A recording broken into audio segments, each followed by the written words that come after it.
This is a story about a little war. A war you never heard of. It wasn't fought with guns or bombs or drones. No blood was spilled. But make no mistake, this was an epic fight for freedom. Freedom of conscience for people of faith everywhere. On one side were powerful, single-minded visionaries intent on uniting the world under a plan they believed would benefit all mankind. Facing them, a handful of unsung heroes who stood their ground against the advancing tide of majority opinion. You're about to meet the major players on both sides of this conflict. They'll tell you the story in their own words, and you'll see how the outcome of their struggle could have affected the way people live and worship today. So let me set the stage. We start at the League of Nations in Geneva, Switzerland. The League was established after World War I to maintain peace and cooperation between member nations. After World War II, the United Nations took its place. In 1923, the League decided to study the great inconveniences caused in economic life by the use of the present calendar. They were hoping to introduce a more uniform, more rational measurement of time. You might ask why the revision of a perfectly good calendar should attract such high-level international interest. Well, truth be told, pressure for calendar reform had been building for decades. For many business leaders, the current calendar was an inconvenience. Or worse, the calendar was simply not business-friendly. So, the League of Nations invited the international community to submit proposals for improving the calendar. Ideas poured in, no less than 185 of them. But one idea that stood out was the brainchild of this gentleman, Moses Cotsworth. Mr. Moses B. Cotsworth, to be exact. I suppose I'm still a railroad man at heart. Not a conductor, not an engineer. No, I found the system itself fascinating. The routes and rates and the timetables all organized and fitting together perfectly. It was a beautiful thing when it worked. Cotsworth was a number cruncher for the railroad industry back in late 19th century England. Railroad bosses wanted standardized, systematic reports and projections. Cotsworth took up the challenge, but he was frustrated by the irregularities in the calendar. My calculations were never perfect. True month-to-month comparisons were impossible because the Gregorian calendar gives us months that vary in length from 28 to 31 days. Beside that, months and weeks and quarters don't sync with each other. So a month or a year can start right in the middle of the week. I worked long and hard trying to find practical answers. Could have solved it all by changing the orbits of the Earth and the Moon, but that was beyond my ability. So I found another solution: revise the calendar. Just a few simple changes. A few simple changes, he says. I don't think so. My idea was to start by dividing the year into 13 months instead of 12. Put the extra month right in the middle of the year. You give every month exactly 28 days, 4 weeks, and you have exactly 52 weeks per year. Every month begins on Sunday and ends on Saturday. Simple. But ask any fifth grader how many days there are in a year with 13 months of 28 days each. Let's see, 28 times 13, that's 364. Now everyone knows that a normal year is 365 days long. And that was Cotsworth's fatal flaw. His calendar was a day short. Not really. You see, I had that all worked out. I added that day to the end of the last week of the year. It would be a blank day, a day that had no name, no place in the week. Of course, there would be 2 blank days in leap years. So let's take a look. In Cotsworth's calendar, the last weekday of every year would be a Saturday, But the next day would not be Sunday. It would be Cotsworth's blank day. After that, the new year would begin, with a Sunday, of course. Sound strange? If my ideas were so strange, why do you think so many leaders in the business world approved? Consider this. With all months having the same number of days, billing cycles would match the months exactly. Year-to-year comparisons of income and expense would be precise. Planning and scheduling would be greatly simplified. It would be beautiful. Cotsworth's plan might look good to a bean counter, but it may never have gained traction with big business without the support of one of America's most prominent businessmen, George Eastman. This is George Eastman of Eastman Kodak fame. Cotsworth calendar first came to his attention in 1924. Moses Cotsworth had been carrying on his work single-handed for 25 years. I had our statistical department make a study of his plan, and I personally conducted an independent investigation of the whole calendar movement. The more I learned, the more I became convinced that this man was performing a great public service. I made up my mind to back him with financial support and whatever influence I had. Secretary of State Frank B. Kellogg urged George Eastman to chair a national committee on calendar simplification. It wasn't an official government committee, but we had members from the departments of Agriculture, Commerce, Interior, Labor, and Treasury. And we had the publisher of the New York Times, the presidents of General Electric, General Motors, Wells Fargo Bank, and even Henry Ford himself. It was a powerful group. Miss Elizabeth Acalis came from an influential New York family. Unmarried and free of family responsibilities, she was motivated by a strong desire to make her life count. The problem was that everyone had their own calendar. For instance, there were 5 conflicting calendars in the Balkan countries. There was calendar confusion in Turkey, Egypt, and other African states. And India alone had at least 16 different calendars. Her mission? To promote global harmony, order, balance, and stability. The world needs a calendar for the 20th century, not the world of 2,000 years ago. In my view, reform was absolutely necessary. I believed change was inevitable. I decided to use my inheritance to help make it happen. Of course, like every story, this one has another side. You see, not everyone was on board with calendar reform. In fact, many were vehemently opposed. Jews and Seventh-day Adventists led the opposition. Why? Because a blank day would create a conflict for Sabbath keepers.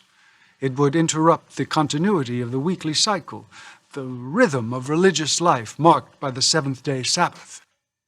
The effect would be the same for conscientious Sunday keepers. Here's what would happen. The last week of year 1 would end on a Saturday. The next day, which would normally be a Sunday, is now a blank day, pushing the first Sunday of year 2 ahead to what would have been Monday.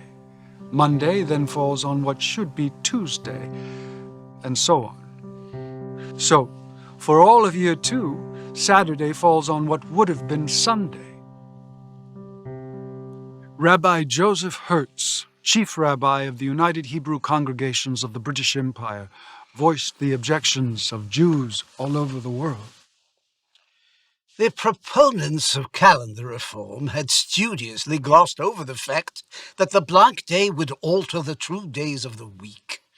They failed to note the all-important circumstance that the immemorial sequence of 7-day weeks would be interrupted, that our whole system of time reckoning, with the sacred traditions and spiritual landmarks built upon it, would be upset, and that the Sabbath would move to a different weekday each year.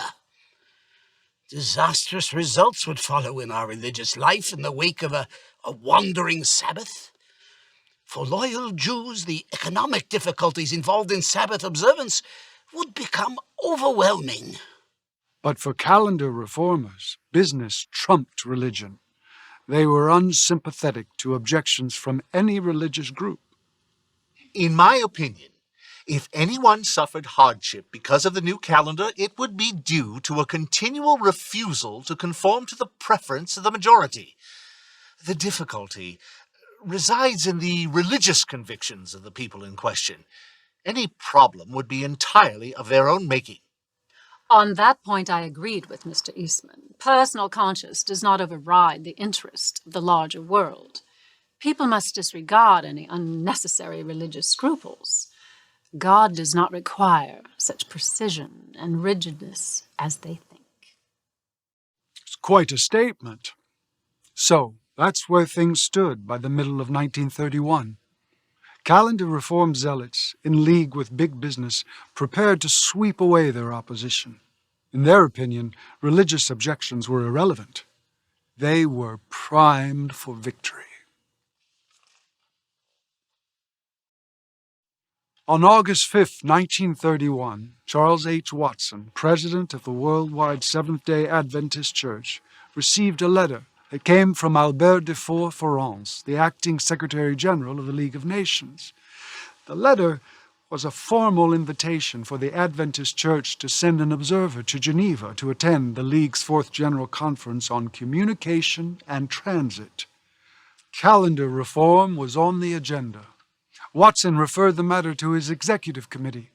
C.S. Longacre, head of the Religious Liberty Department, was a member. We had to decide who to send to Geneva. We needed someone competent to represent our church at the highest levels of international politics, someone bold and sophisticated, with good contacts amongst our Jewish allies. Who better than Arthur Maxwell, a young Adventist administrator with wisdom and experience far beyond his years, yes. Arthur Maxwell was our man. Maxwell was the editor at Stanborough Press, the Adventist publishing house just outside London. He accepted the challenge of going to Geneva, but not without reservation. I felt a bit like little David going up against Goliath. Geneva had become the political capital of the world, and the League of Nations was the world's biggest stage. I was happy to hear that the leadership in Washington had voted to send several others with me. The League of Nations' Fourth General Conference on Communication and Transit convened, as scheduled, on October 12, 1931. There were delegations representing 42 different countries. Presiding over the affair was Augusto de Vasconcelos. Gentlemen, please come to order. We have a number of invited guests who are here to observe our deliberations. They will contribute in a limited way to our consideration of calendar revisions. They represent social organizations and religious groups that share our interest in the matter at hand. I beg your indulgence as we delay the start of our session in order to give these guests an opportunity to present their views. Each speaker will have 15 minutes, after which they will not engage in further discussion. When each one has had the opportunity to enlighten us, we will commence our official session. I suppose we should have been grateful that we were given the privilege to speak at all, but with such limited time to speak, I was afraid that we would not have time for a convincing argument. One of my colleagues was particularly unhappy with the arrangement. He's talking about Dr. John Nussbaum, one of the Adventist observers who joined him in Geneva. Nussbaum was an evangelist and a medical doctor with an active practice in Paris. But that's not why the church leaders wanted him in Geneva. Born and raised in Switzerland and educated in France, Nussbaum had friends in high places. The future president of Yugoslavia was his wife's godfather. I went to Geneva, fully expecting a fair debate over the issues, but I could see this was not going to happen. It became more obvious when the first speaker took the floor. He was a private individual from Germany with his own calendar ideas, but the unfortunate man's words fell on deaf ears. The delegates simply ignored him. They showed him no respect at all. I resolved that under the circumstances, I would not take my place among the speakers. I expressed my disappointment to Mr. Djoricic, the Yugoslavian vice-chairman of the conference. He urged me to put aside my personal feelings, put my name on the speakers list, but this I could not do. My own brethren pressed me, but to no avail. I regretted having agreed to attend in the first place. I was sympathetic with the good doctor, but I had come across the Atlantic to help stem the rising tide of calendar reform excitement, and now it seemed we were witnessing a travesty. I did my best to convince John to take the stand, but he was adamant. Longacre and the others sensed the anti-Jewish tension in the room when Rabbi Joseph Hertz rose to speak. The members of this conference may be puzzled at the strenuous and unalterable opposition of Jewish and other bodies to the schemes of calendar change now under consideration. But you will no longer be puzzled if you learn the implications of the crucial feature of these schemes, the blank day. This necessary feature of the calendar schemes under consideration would cause the true Sabbath to wander through the civil calendar from year to year. The Sabbath is, in every sense of the term, a fundamental institution of Jewish life. The blank day scheme, if adopted, would inevitably spell material ruin to millions of conscientious Jews throughout the world. The Jewish people look to the League of Nations to protect their rights in the face of what would be a crushing disaster. I remember there was quite a commotion in the room when the rabbi finished his address. From where I sat, I couldn't tell whether there was sympathy or hostility. Probably was some of each. When the delegates finally settled down, I introduced Mr. Maxwell. Weekly days of worship and prayer are the essential foundations of religious practice. Consider the difficulties that would confront the religious minority who decided to adhere to the 7-day cycle. Where would they find employment? What business would hire a man with a wandering Sabbath? Imagine the educational embarrassments they would suffer, and fines, possible imprisonment they would incur for keeping their children from school on their holy day. It surely could not be right that such people, by the tens of thousands, of the best type of citizen, normally law-abiding, honest, good living, the very salt of the earth, should be discriminated against in this way. Our world needs such people as these to anchor our society to the common principles of morality, to model the ideals that define a peaceful and enlightened civilization. Shall it be said that the League of Nations was party to an attack upon the rights of this conscientious minority? God forbid. He was so articulate in his defense of personal conscience, the delegates simply could not ignore his argument. I was delighted. For those opposed to reform proposals, Maxwell's statement was the high point of the day. Then C.S. Longacre took his turn to speak, representing the International Religious Liberty Association. Gentlemen, I hold in my hand petitions of protest against any calendar proposal that includes the blank day scheme. 220,000 from America, 144,000 from Germany and Central Europe, plus scores of thousands from England, the Baltic states, the Philippine Islands, and many more. Now, you may have heard a rumor about the churches in America, that most of them are in full agreement with the blank day proposal. Well, I have brought a letter of protest from the Disciples of Christ denomination, 3.5 million members, and from the Episcopal Diocese of Washington, D.C., 8 bishops of the Methodist Episcopal Church in the USA, and from several leading Baptist officials. I can assure you, gentlemen, the rumor about churches in America is quite simply false. What you have heard about the worldwide support for calendar change is merely propaganda. The fact of the matter is there is no groundswell of public support. People are not beating down the doors of their legislatures demanding calendar reform. Now, there is a big business machine pushing this so-called calendar reform movement. There is big money behind it. But the public in general is not interested. Longacre hoped that his petitions and resolutions of protest would sway the delegates. He did his best to counter the misinformation that had been spread by the pro-reform parties. The question was, would it be enough? Mr. Chairman, gentlemen, thank you for your kind attention. It has been said here that big business interests are pushing my proposal. Let me assure you, I am not a businessman by any definition of the term, nor am I part of some big business machine. As to my motives, I have nothing to gain. No wealth would accrue to me were my proposal adopted. Gentlemen, I do this for sheer love of mankind, for the betterment of men everywhere.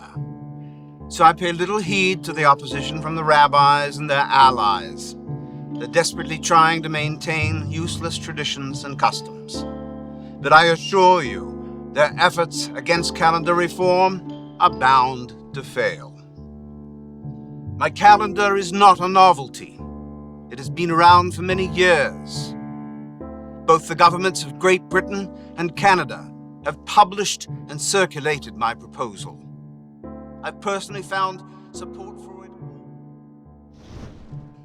Mr. Cotsworth went on to highlight the key features of his plan. The response was immediate and enthusiastic. The delegates applauded loudly. He clearly had them in the palm of his hand. This is what we'd been afraid of, the sheer power of this man's influence. Oh, we knew we'd win some points with our petitions and appeals, but we also knew that we were the lightweights in this match. Moses Cotsworth was the undisputed king of calendar reform. Then another vigorous proponent of reform took the floor. Elizabeth Achelis had already established herself as a force to be reckoned with. She stood before the delegates with obvious confidence in her ability to win them over. It is a great honor to be included in this conference with Mr. Cotsworth. He is without a doubt the most experienced and respected advocate of calendar reform in the world today. Gentlemen, our current calendar, the Gregorian calendar, was merely a small step of improvement over the Julian calendar, which dates back to before the time of Christ. Now is the time for a worldwide reform, one that benefits all nations, all mankind. We must agree together to break with the past. There are, however, a few people who stand in the way. Fortunately, only a small minority. By insisting on their own rights, they fail to show love for their fellow man. Their interpretation of the Sabbath is far too literal. Surely God will be happy with 1 day in 7. So let them remain bound to their meaningless traditions. They'll only bring hardship upon themselves. Calendar reform will come. The world will simply pass them by. Moses Cotsworth and Elizabeth Achelis set the tone for other pro-reform speakers. One by one they took the stand, declaring that change was essential. It is only a matter of time, they said, and the sooner the better. No question, we were worried. We were getting buried by all this pro-reform propaganda. We had no chance for rebuttal. We had literally run out of time. At midday, Mr. Vasconcelos announced a recess. The Adventist observers huddled, speaking in worried tones. Notably absent from the group was Dr. John Nussbaum. Frankly, I was so irritated by the whole affair I just wanted to get away. A friend took me in his car to a small cafe in the country outside Geneva. It was good to get away from the city, away from this disaster that was shaping up back at the League of Nations. It did look grim indeed. But the rest of us were still hoping that God would somehow intervene. We could only sit and watch as the conference resumed. The strongest push for calendar reform came from the United States. Though George Eastman was unable to travel for health reasons, his committee spearheaded the effort. The vice chairman, Dr. Charles Marvin, took the lead. Marvin was the chief of the U.S. Weather Bureau. His fellow delegates assumed that he spoke as the official voice of the U.S. government. As soon as I stood up to speak, this man, Mr. Longacre, interrupted. I'd been waiting for this moment. Mr. Chairman, I said, I challenge the right of Dr. Marvin to speak on behalf of the government of the United States of America. It's true. I was not representing the government. I attended the conference as an expert on calendar reform. So I apologize to the committee for any misunderstanding of my position. I only wish that the gentleman had approached me in private rather than embarrass me before the entire committee. Marvin launched into a forceful argument for calendar reform. He was articulate, rational, and persuasive. Then he turned his attention to the Seventh-day Adventists. Gentlemen, Mr. Longacre and his so-called Sabbath keepers are creating problems where there are none. Their opposition to the blank day plan defies logic. The blank day simply extends the last week of the year by 1 day. That's 1 8-day week at the end of each year. It's like having an extra Sabbath.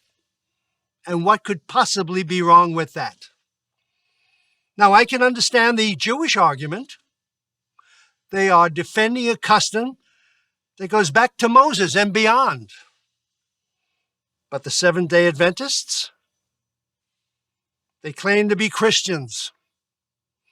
Are they ignorant of the fact that the early day Christians themselves had an 8-day week? That's what happened when they started observing Sundays instead of the Jewish Sabbath. And here's another example.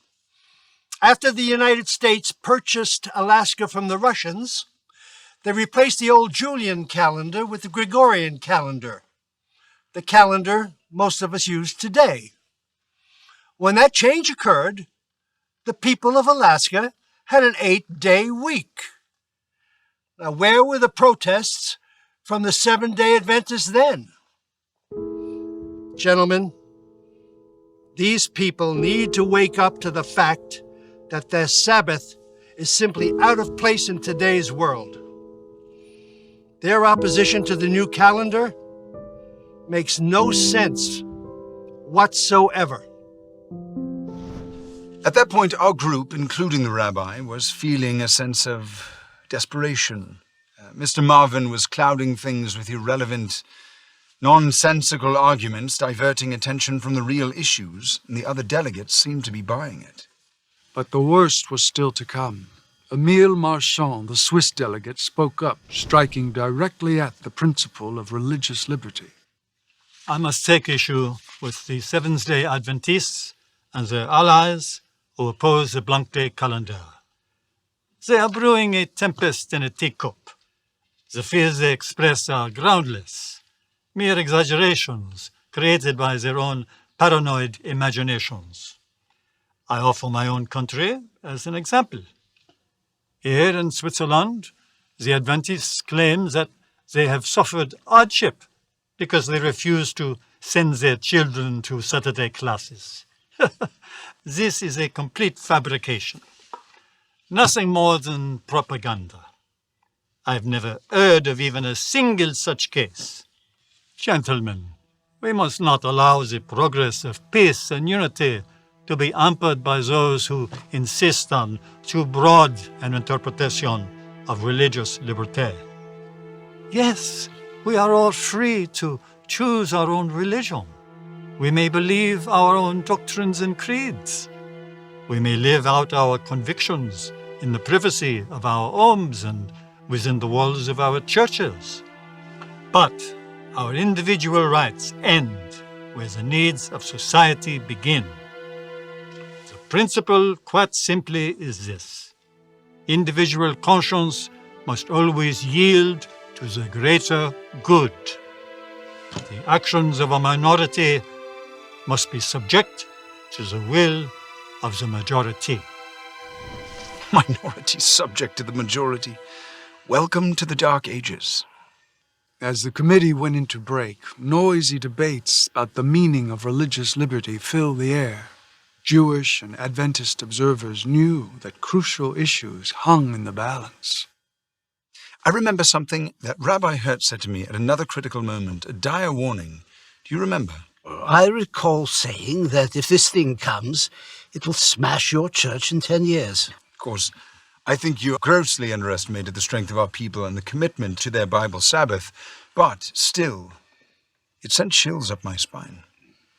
Both Maxwell and I had already addressed the committee.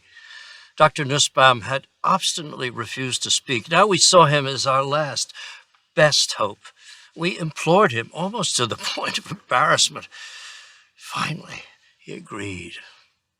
I went to Mr. Joricic once again.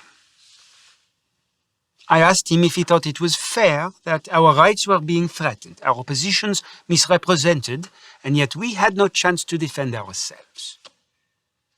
He was sympathetic, but he had no authority to do anything about it. He did, however, offer some hope. He would speak with other delegates on our behalf. If enough of them agreed, the chairman might be persuaded to let me address the assembly. Juricic was as good as his word. During the recess, he spoke with a number of the delegates about Dr. Nussbaum's appeal and secured their support. Just before the committee went back into session, Joricic introduced me to Chairman Vasconcelos. He presented my request, along with a list of delegates who approved it. And the chairman's face, it turned red. He pounded his fist on the desk, shouting, "No, no, no!" It had already been a long day, and I wanted to get on with things. I saw no reason to go over the same ground again.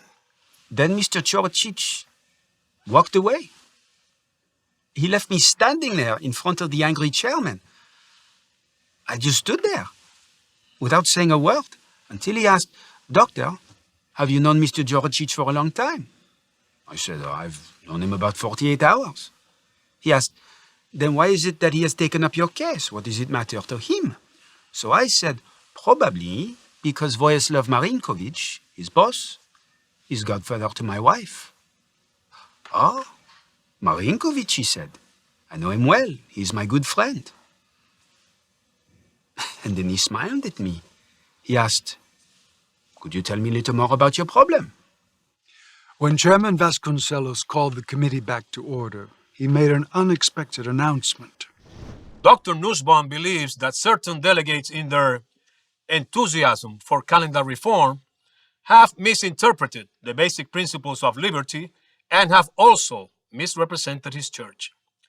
I believe it is only fair to give him an opportunity to address these concerns. We were all surprised. We had no idea what had gone on between Dr. Nussbaum, Mr. Joricic, and the chairman. I remember the moment he took the podium.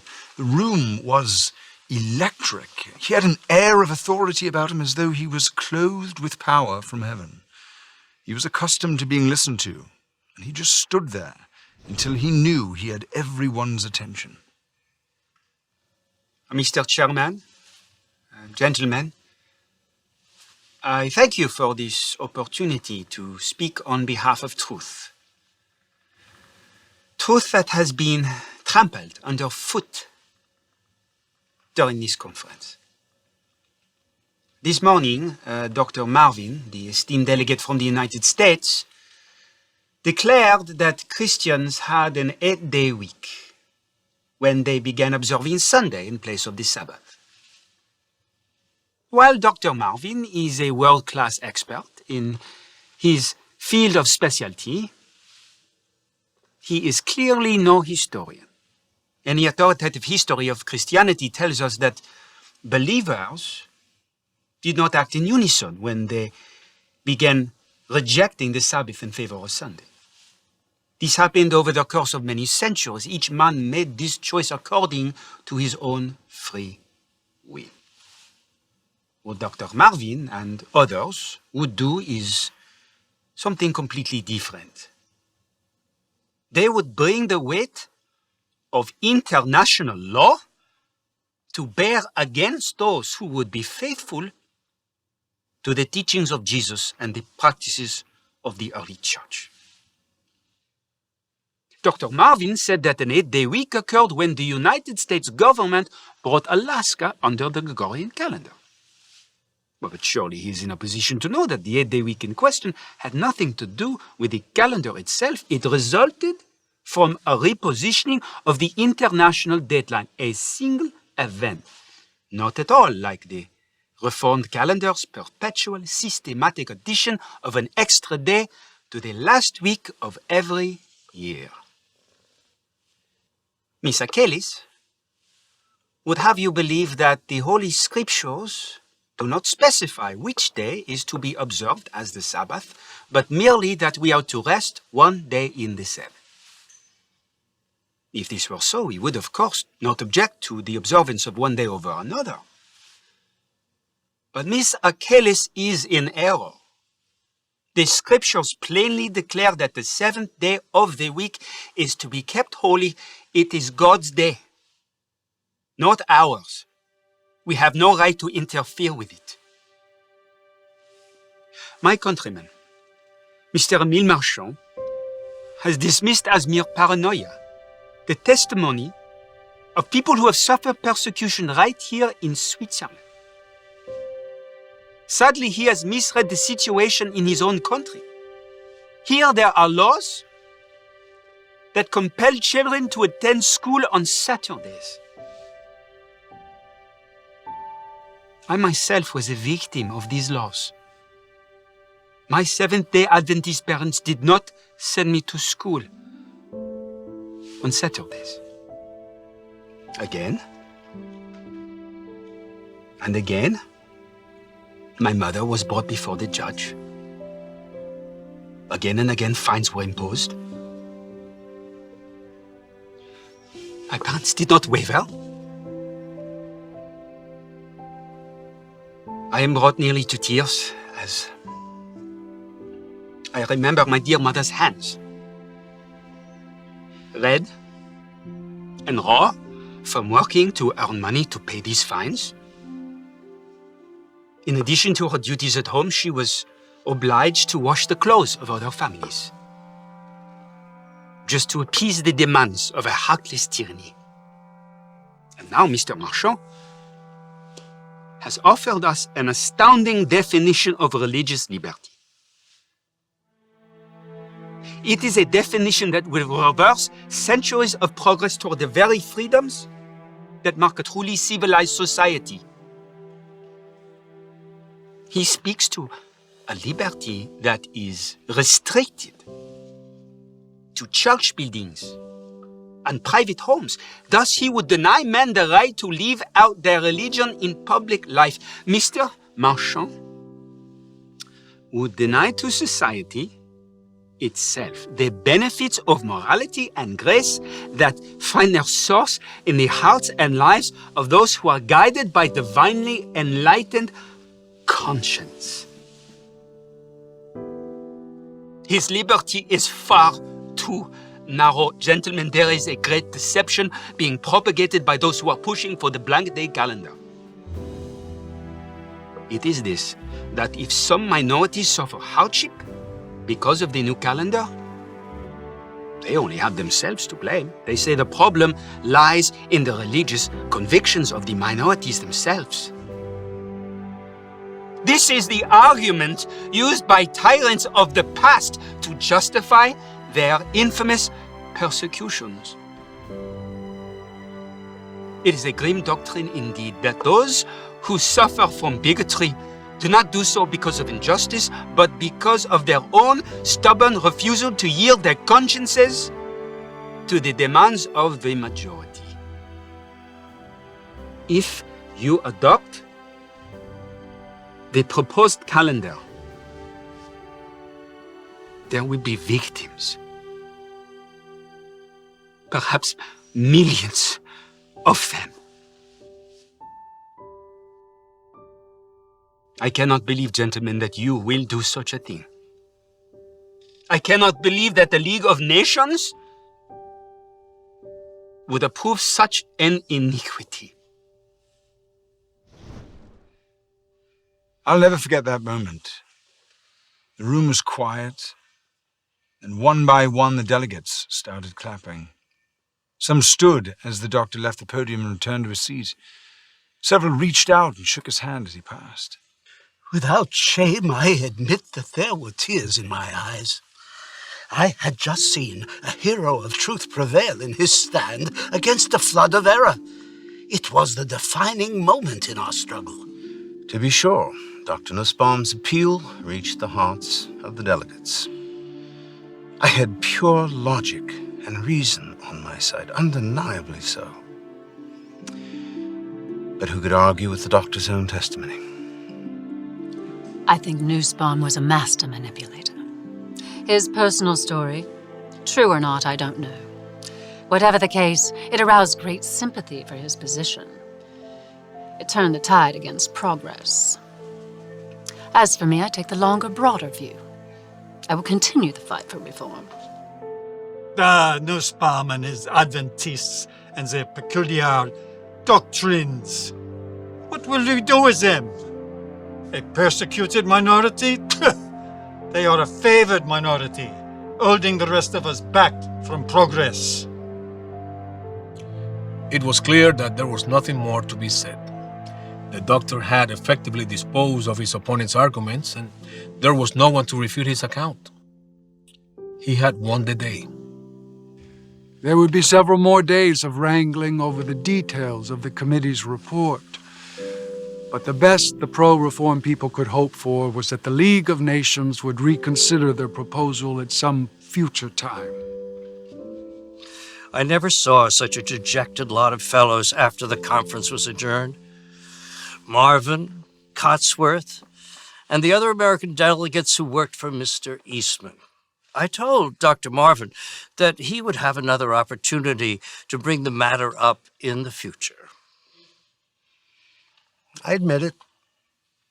I felt sick and discouraged, and I wished I had never gotten involved in the first place. There may be future opportunities for calendar reform. I hope so. But it'll take years to undo the damage, to counteract the influence of the strong Seventh-day Adventists' opposition.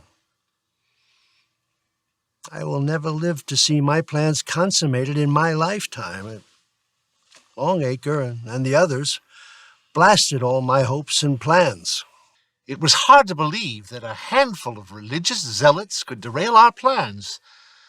There have always been people who are stuck in old ways, who oppose progressive ideas, but, well, they can't hold us back forever.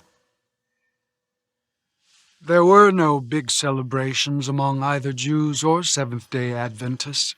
Both groups had seen the possibility of defeat, and neither wanted to gloat. Longacre was right. The proponents of calendar reform repeated their efforts, but to no avail. The world was simply not ready for a change. There were bigger issues to confront. The League of Nations itself died an ignoble death in the ashes of World War II. And since that time, the United Nations, the World Council of Churches, and the U.S. Congress have all considered the question of calendar reform, as did the Roman Catholic Ecumenical Council, known as Vatican II. The result has been the same. No agreement on a move away from the old Gregorian calendar. So, is calendar reform a dead issue? Well, yes and no.